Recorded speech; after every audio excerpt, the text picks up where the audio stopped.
Welcome to GK classes दोस्तों। आज इस वीडियो में हम मेवाड़ से संबंधित प्रश्नों की चर्चा करेंगे। अगर आप हमारे चैनल पर पहली बार आए हो तो चैनल को सब्सक्राइब जरूर कर लें, जिससे आने वाले हर वीडियो का नोटिफिकेशन आप तक पहुंच सके। और वीडियो को लाइक और वीडियो को शेयर जरूर करें। तो शुरू करते हैं प्रश्न नंबर 1 से। प्रश्न नंबर 1 क्या कह रहा है कि राणा सांगा की मृत्यु कब हुई। तो आपको बताना है कि राणा सांगा की मृत्यु कब हुई। तो राणा सांगा की मृत्यु होती है यहाँ पे 30 जनवरी 1528 को। कब होती है? 30 जनवरी 1528 को राणा सांगा की मृत्यु होती है। और बात करें राणा सांगा के शासनकाल की, तो राणा सांगा का शासनकाल 1509 से लेकर 1528 तक रहता है। ठीक है, और इनकी मृत्यु हो जाती है 30 जनवरी 1528 को। अगला प्रश्न देखो, पन्नाध्याय ने जिसके जीवन को बचाया था वह था। तो पन्नाध्याय ने जिसके जीवन को बचाया था वह कौन सा शासक था। तो वह शासक था दोस्तों राणा उदय सिंह। राणा उदय सिंह शासक थे जो पन्नाध्याय ने अपने पुत्र की बलि देकर यहाँ पे राणा उदय सिंह के प्राण बचाती है। तो बात करते हैं कि क्या घटना हुई थी। तो एक शासक था विक्रमादित्य, जो महाराणा उदय सिंह के पिता थे। ठीक है, उनके उनकी एक दासी का पुत्र था बनवीर। बनवीर नामक एक दासी का, उनका विक्रमादित्य के दासी का पुत्र था बनवीर। तो वह विक्रमादित्य की हत्या कर देता है। कौन? जो बनवीर था ना, दासी पुत्र बनवीर, वह विक्रमादित्य की हत्या कर देता है। और वह उदय सिंह जो शासक थे, ये राणा उदय सिंह, इनको भी मारना चाहता था। तो उदय सिंह की धायमा थी पन्नाध्याय। उन्होंने अपने पुत्र था उनका चंदन नाम का पुत्र था।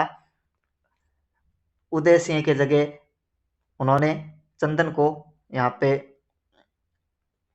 बनवीर को सौंप देते हैं। और बनवीर चंदन को उदय सिंह समझकर यहाँ पे मार के चला जाता है। तो और राणा उदय सिंह को पन्नाध्याय बचा लेती है। तो पन्नाध्याय ने जिसके जीवन को बचाया था वह राणा उदय सिंह था और अपने पुत्र की बलि दी थी। तो ये घटना हुई थी। तो अगला प्रश्न देखो दोस्तों, राणा सांगा के द्वारा लड़ी गई निम्न लड़ाइयों का सही कालक्रम होगा। तो पिछले वीडियो में मैंने आपको एक ट्रिक बताई थी राणा सांगा के युद्धों की। तो वह ट्रिक एक बार और देख लेते हैं। खातो बड़ो घाघरो, ट्रिक थी खातो बड़ो घाघरो। तो यहाँ पे 1517 खातोली, 1517 में होता है खातोली का युद्ध।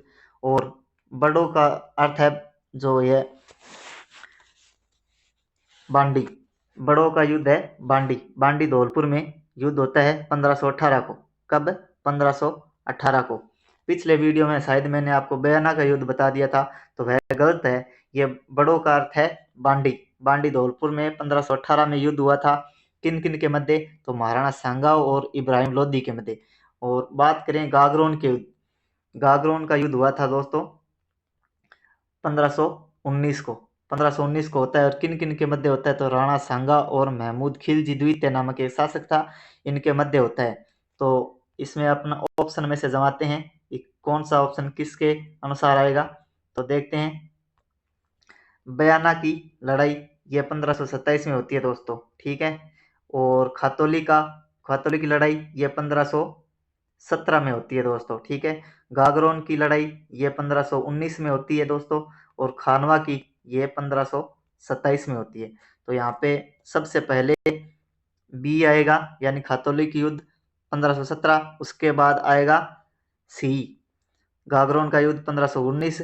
और उसके बाद आएगा ए, बयाना का युद्ध। यानी ये बयाना का युद्ध जो है ये खानवा के युद्ध से पहले हुआ था। और उसके बाद आएगा डी।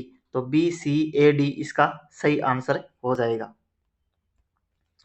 अगला प्रश्न देखो दोस्तों, अगला प्रश्न क्या बोल रहा है कि राणा सांगा और बाबर के बीच ऐतिहासिक युद्ध कहाँ लड़ा गया था।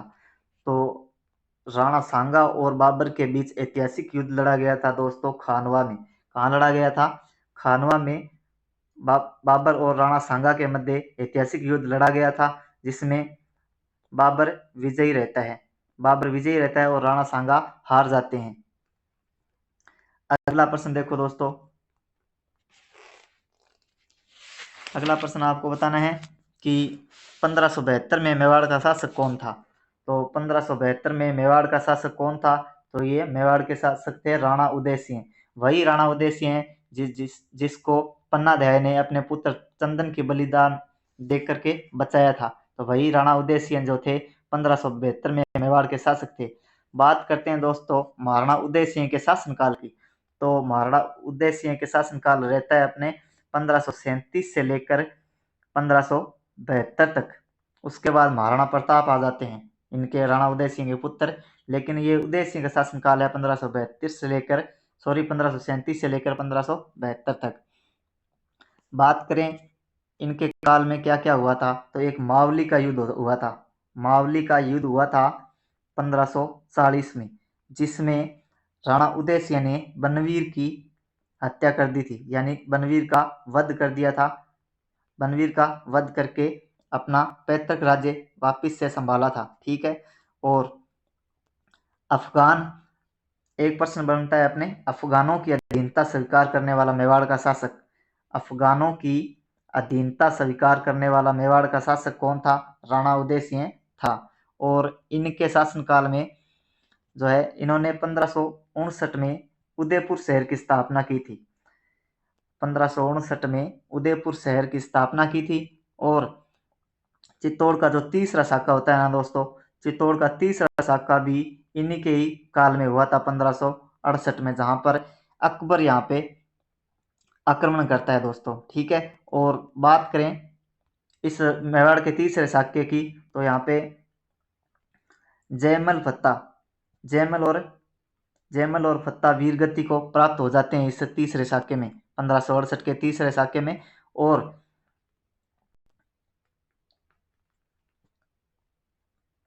यहाँ पे जयमल और फत्ता वीरगति को प्राप्त हो जाए, और वीर कल्ला जी भी यहाँ पे वीरगति को प्राप्त हो जाते हैं दोस्तों।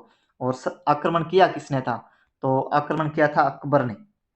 अकबर ने आक्रमण किया था। शासक कौन था उस समय, उदय सिंह। और जयमल और फत्ता यहाँ पे वीरगति को प्राप्त होते हैं इसे तीसरे शाक्य में। ठीक है, इतना आप ध्यान में रखिएगा। अगला प्रश्न देखो दोस्तों, अकबर ने चित्तौड़ के दुर्ग पर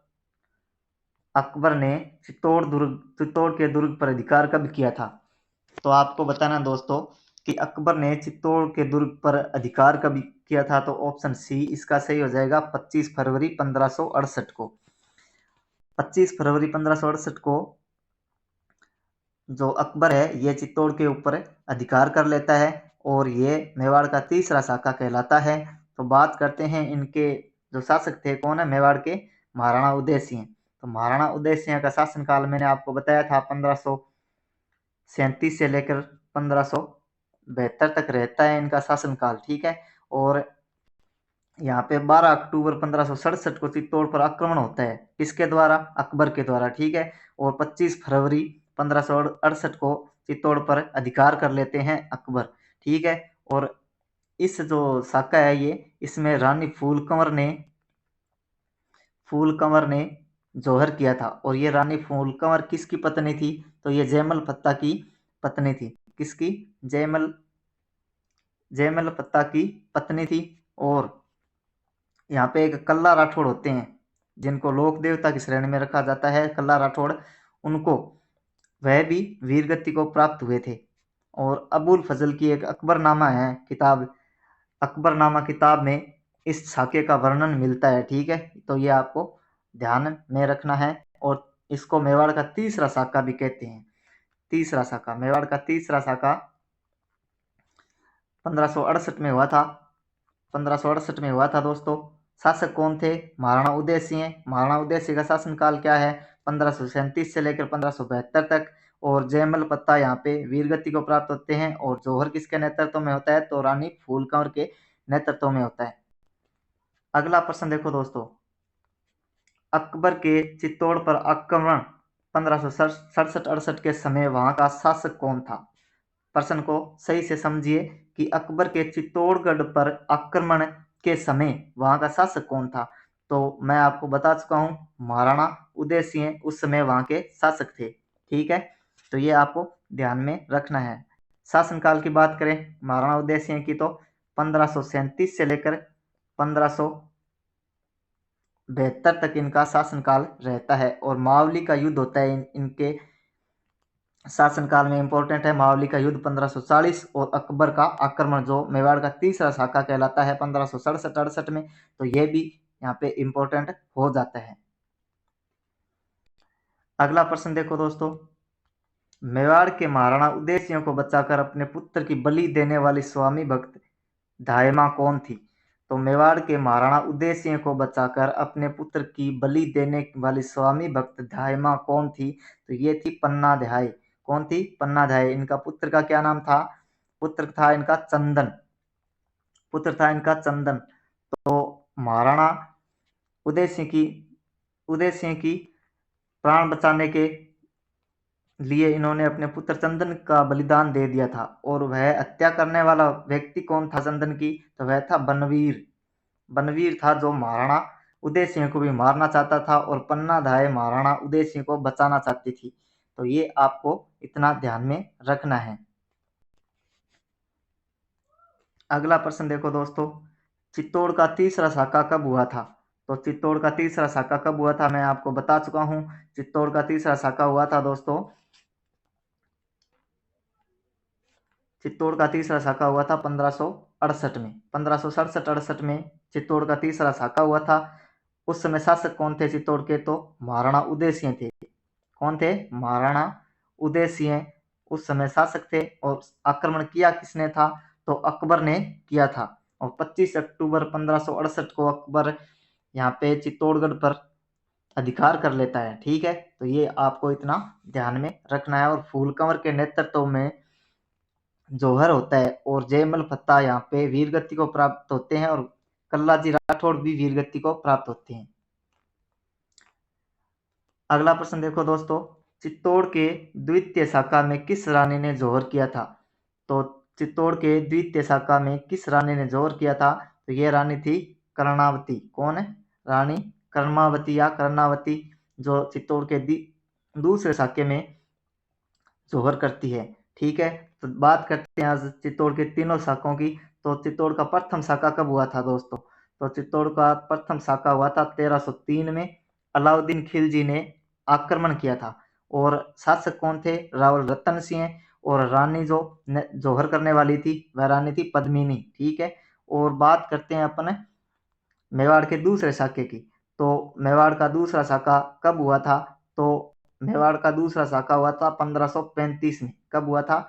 1535 में हुआ था। और यहाँ पे शासक कौन था? विक्रमादित्य। कौन था? विक्रमादित्य। वही विक्रमादित्य जो महाराणा उदय सिंह के पिता थे। विक्रमादित्य शासक थे। और आक्रमण किया था, किसने किया था दूसरे शाखे में? तो आक्रमण किया था बहादुर शाह ने। किसने किया था? बहादुर शाह ने आक्रमण किया था। तो बात होगी दूसरे शाखे की दोस्तों। बात करते हैं अपन तीसरे शाखे की। तो मेवाड़ का तीसरा शाखा होता है 1567-68 में। ठीक है, 68 में अकबर का अधिकार हो जाता है चित्तौड़ पर और 1567 में आक्रमण करता है। और शासक कौन थे? राणा उदय सिंह। कौन थे? राणा उदय सिंह यहाँ पे मेवाड़ के शासक थे। और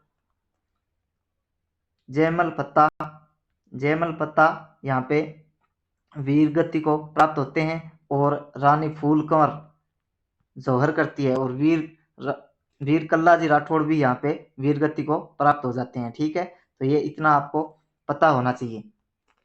तो मैंने आपको मेवाड़ के तीनों शाखाओं के बारे में बता दिया है, आप इनको याद कर लीजिएगा। अगला प्रश्न देखो दोस्तों, आज का अंतिम प्रश्न, महाराणा प्रताप की छत्री कहाँ स्थित है? तो महाराणा प्रताप की छत्री कहाँ स्थित है? तो ये बारडोली गांव उदयपुर में है। महाराणा प्रताप की छत्री बारडोली गांव उदयपुर में स्थित है। तो आज के लिए इतना ही दोस्तों, धन्यवाद। वीडियो अगर अच्छा लगा है तो वीडियो को लाइक और वीडियो को शेयर जरूर करें। और अगर आप हमारे चैनल पर पहली बार आए हो तो चैनल को सब्सक्राइब जरूर कर लें, जिससे आने वाले हर वीडियो का नोटिफिकेशन आप तक समय से पहुंच सके। जय हिंद, जय राजस्थान।